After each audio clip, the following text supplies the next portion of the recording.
Oi pessoal, chegando aqui compartilhando com vocês a conserva de tomate cereja. Meu nome é Rose, a criadora do canal Aprendiz da Antiga Arte. Eu trouxe vocês para colher comigo esses pequenos e saborosos tomatinhos e também para mostrar que esse pé de tomate está chegando ao seu fim. Já está plantado há mais ou menos 1 ano, já produziu bastante tomates, mas chega um momento que é preciso renovar. Eu já fiz uma bela poda para contribuir no amadurecimento e desenvolvimento desses que ainda estão verdes e vamos começar a nossa colheita. Assim que amadurecer e eu colher esses que ainda estão verdes, eu venho trabalhar essa terra e plantar novas mudas. O bom do tomate cereja é que ele produz muito rápido e ele não atrai tantas pragas como outros. Olha o tanto que rendeu, vai dar para encher o pote de 500 ml que eu tenho. Gente, isso aqui é uma delícia. Eu venho aqui de manhã para molhar as plantas, eu como um punhado disso aqui. É doce, não é aquele tomate azedo, né? Quem aí não gosta de um tomatinho cereja? Colhido na hora, então, poder comer direto do pé, sem nenhum veneno. Para começar o preparo da conserva, eu vou dar início ao processo de esterilização do frasco. A tampa eu faço separado. Meus amigos falam que não precisam esterilizar antes, porque já vai ferver depois, mas eu prefiro uma segurança extra. Agora eu já tenho tudo que eu preciso para o preparo da conserva. Já higienizei os tomates. Aqui eu tenho azeite, o óleo de preferência, alho, vinagre de arroz. Eu prefiro vinagre de arroz na conserva, eu acho ele mais suave. Sal. Pimenta do reino, açúcar, é opcional o açúcar, chimichurri, aqui tem vários temperos desidratados, tem alho desidratado, pimenta do reino, açafrão, salsinha, tem muita coisinha boa aqui dentro. Estas são as medidas que eu estou usando, a colher de sopa, tem gente que confunde, né? Então eu coloquei em ordem a colher de sopa, a colher de sobremesa e a colher de chá, são estas. Trago também uma folha de louro que eu esqueci. Muitos desses temperos são opcionais, porém todos importantes na preservação, na longevidade dessa conserva, que vai facilitar durar muito mais. Eu já estou enchendo o meu frasco sem dificuldades, apenas dando algumas batidinhas para facilitar, compactar um pouco, sem estourar os tomates. Adicionando os temperos, iniciando pelo alho. Olha como vai ficando bonito. Chegou a vez de colocar uns grãos de pimenta do reino. A quantidade de sal que eu uso para um pote de 500 ml é uma colher de sobremesa, mas é uma colher rasa, tirando o excesso. Uma colher de sobremesa de sal. O açúcar é uma colher de chá, também rasa. O açúcar é opcional, mas dá um sabor especial no final. Uma colher de açúcar cristal, colher de chá, a menorzinha que você tem. Chimichurri, uma colher de chá, porém cheia. Pode caprichar nesse tempero. Esta folhinha de louro eu vou colocar aqui do ladinho para enfeitar a nossa visão. Faça isso com amor. Vai ficando tudo tão lindo como saboroso.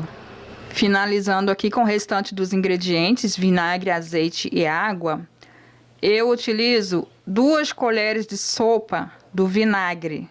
Pode ser o vinagre de preferência, maçã ou arroz. Eu só evito colocar vinagre de álcool nas conservas.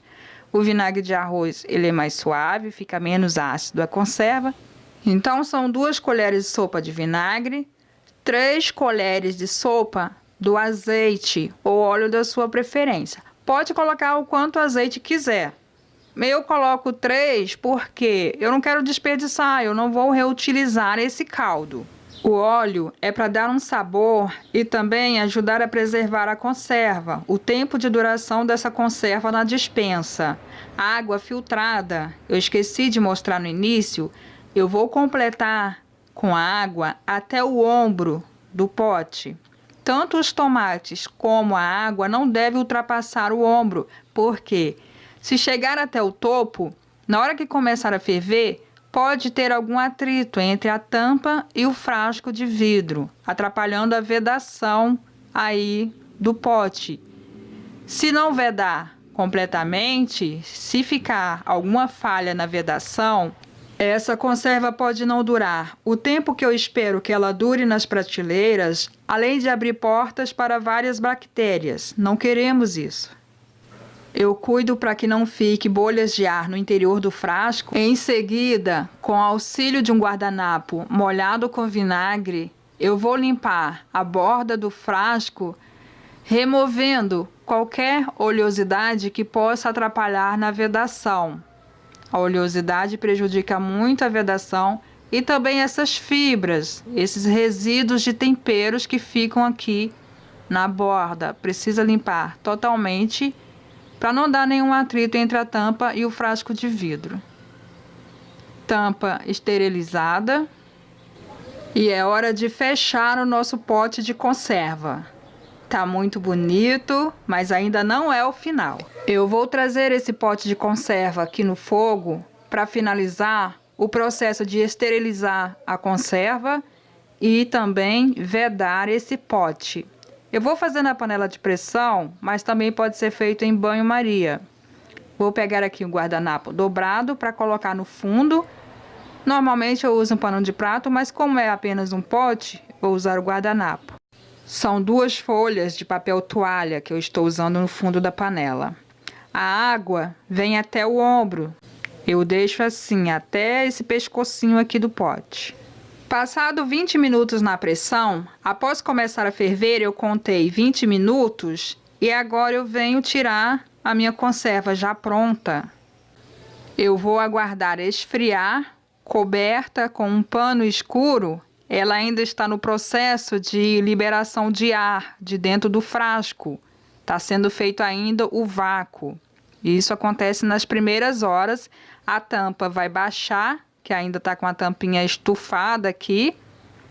Essa tampa vai baixar. Já no dia seguinte, conserva totalmente fria, finalizada. Não sobe mais bolinhas de ar. Olha que cor bonita.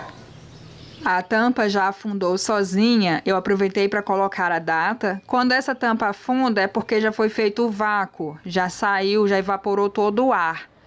Então tá bem vedado aqui, essa tampa tá selada, mas de vez em quando tem que estar indo lá na despensa, observar, fazer testes, para ver se a tampa não subiu, se não tem nenhuma cor, nada estranho no pote. Tem que observar bem antes como você está colocando ela lá, para de vez em quando observar se não tem nada diferente, se não tem nenhum mofo, se não tem nenhuma escuminha lá dentro. Observar se não tem coisas estranhas, porque se a tampa subiu é porque alguma fermentação, alguma coisa está acontecendo lá dentro. Tem que ficar de olho.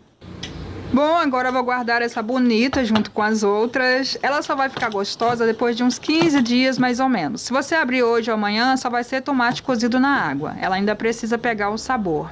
Aqui eu tenho outras conservas. Eu tenho poucas. Eu deixei acabar minhas conservas, mas eu tenho algumas. Tenho aqui proteína. Essa proteína aqui, algumas carnes também, olha, sempre fazendo o teste, tá perfeito aqui. Depois eu tenho que trazer para vocês os meus preparos de proteína para armazenamento, mas por se tratar de proteínas, precisa de cuidados especiais. Então, eu vou fazer depois com o tempo. Também tem coisas aqui que ainda estão em testes, porque eu confio no que eu faço, no que eu testo. Eu aprendo muito com pessoas que eu convivo, pessoas com mais experiências do dia a dia. Agora aprendendo com preparadores também da internet, tanto do Brasil como fora do Brasil. Mas eu confio nos meus testes. Pode ser a melhor técnica do mundo que eu gosto de fazer, testar e ver se deu certo. Para mim tá dando certo, eu tô amando trabalhar com as conservas, tanto de vegetais e agora de proteínas. Estou fazendo meus testes, está dando certo. Tenho comido aqui carne que eu preparei de 1 mês, 2 meses na despensa. Então assim, eu vou deixar no 1 mês, vou deixar no 2 meses, 3 meses.